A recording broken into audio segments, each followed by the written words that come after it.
Le patrimoine immatériel désigne un ensemble de choses. Il désigne les arts du spectacle, désigne les pratiques sociales, les rituels, les événements festifs, mais aussi les savoirs, les savoir-faire culturels. Trois choses peuvent se dégager de la notion de patrimoine immatériel, selon la Convention de 2003 sur le patrimoine immatériel, et que le patrimoine immatériel, tout d'abord, est le patrimoine des peuples, donc le patrimoine des communautés locales, autochtones et des groupes. Le patrimoine immatériel aussi est un patrimoine vivant, donc qui évolue et qui va s'adapter aux changements sociaux, économiques, culturels. Et le patrimoine immatériel est non seulement des pratiques héritées du passé, mais peuvent aussi désigner des savoirs contemporains à partir du moment où elles sont propres à des groupes culturels. Donc préserver en fait le patrimoine immatériel, préserver la culture des communautés, qu'elles soient locales ou autochtones, est fondamental en ce sens que à travers une expression culturelle se retrouve l'identité culturelle, l'identité sociale de toute une communauté. Storytelling connects us to our past. It also makes it possible for us to see a future for ourselves. Really, stories is all that we have, you know, because we need stories to heal ourselves. We need stories to know the essence of who we are as a people. The human race has been sustained by stories because stories have been in existence from as far as human beings have been around. This is how we've been able to share knowledge, we've been able to share ways of knowing about ourselves, about our cultures, our past. Where do we start from? Where do our ancestors come from? And in almost every culture has a story or a myth, a mythology about how they came to be.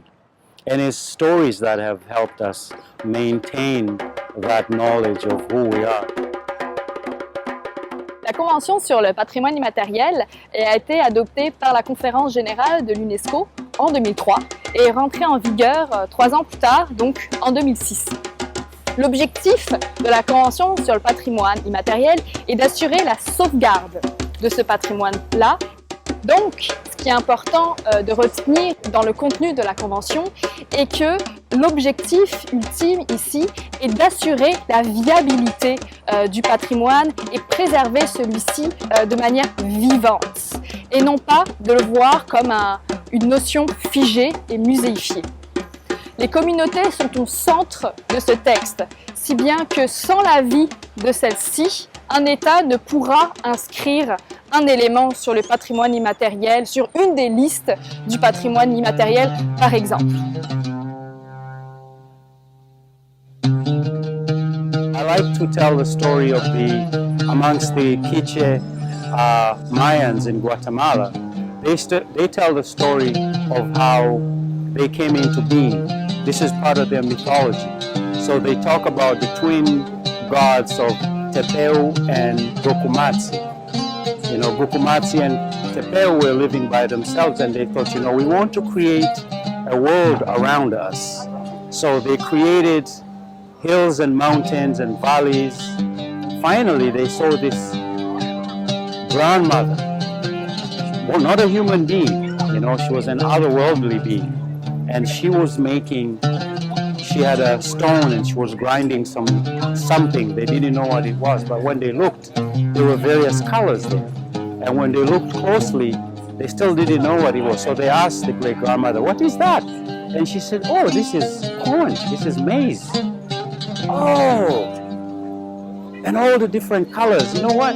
Can we have some of this? And she said, oh, by all means. It's all about sharing.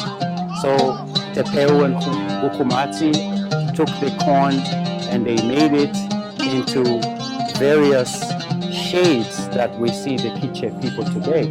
And the Quiche people, they could speak, they could sing. So when they asked them to pay tribute and show their appreciation for Tepeu and Gokumatsi, they sang, they played music, you know, shakers. And so when you think about that story, how the Quiche came into being, for me now, I am thinking part of their appreciation for being created is sharing the many uses of corn, not only the many uses of corn, but how to cultivate and grow corn. That's what storytelling is for me today. It's a story that is from the past, but it's happening today, and we are developing new ways of taking these stories forward for ourselves. La Convention, en fait, ne va pas forcer les États à prendre des mesures visant la sauvegarde de leur patrimoine, mais elle les encourage, elle les invite, elle les guide à prendre des actions, finalement. C'est pour cette raison qu'on pourrait dire que la Convention a une portée très large, car chaque État va l'interpréter en fonction de ses dispositions, en fonction de ses organisations en place et de son pouvoir au niveau local et national.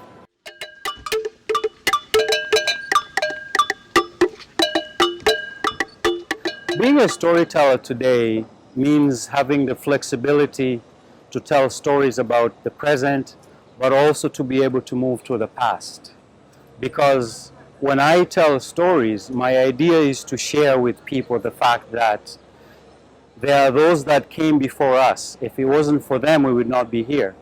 So whatever good they did, we benefit from it. Whatever bad they did, it affects us as well.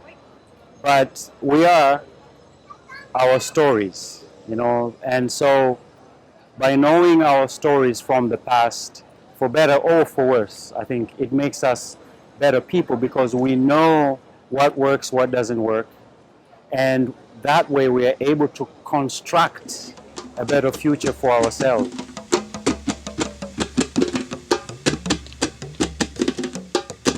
La Convention sur le patrimoine immatériel de 2003 porte l'emphase sur les traditions, les pratiques proprement culturelles, sans que presque aucun intérêt soit porté aux espaces naturels. Pourtant, quand on regarde certaines pratiques, certaines connaissances qui sont en lien avec la nature, l'espace naturel abrite ces pratiques, si bien que sans une reconnaissance, sans une préservation de ces espaces naturels, ces pratiques ne peuvent exister. I would like to say to the future generation of storytellers, tell your stories. Tell your stories. Tell your stories in a way that the stories reflect the diversity of the people that we are.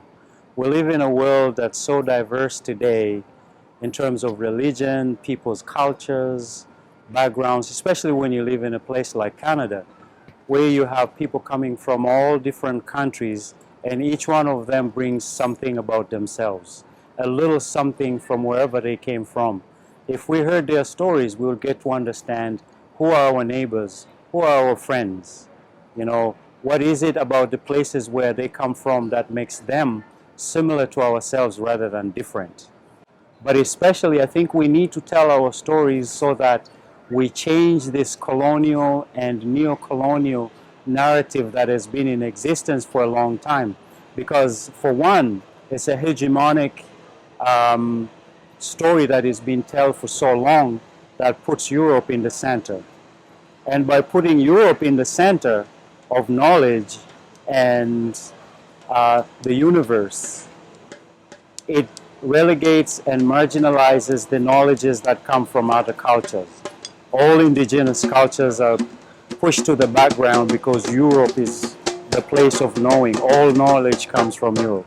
So we need to tell our stories in a way that changes that, you know, to reflect the essence of the people that we are, to reflect the fact that all of us, all our cultures have contributed to making the world what it is.